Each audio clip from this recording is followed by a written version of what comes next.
qishloqdan ham chiqarib oldim. Hokimiyatdan sizga mahallada bir bermayman deydi. Ko'lar bo'ldi. Ko'larni o'rgatmoqchi degan 25 ming deb berdi. Limit yetmaydi. Hokimiyatdan asror deydi. Bergan. Oilaviy tadbirkorlik hisobida. Mana shunday qilmoqchida u sharov bo'lgan desa, balki oilaviy tadbirkorlikdan bizlar bankda hozir bermayapmiz.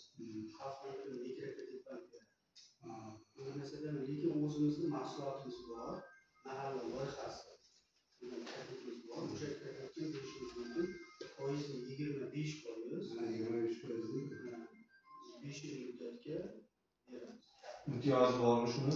2 yil imtiyozi. Boshi 2 yil imtiyoz, keyin asosiy qarz.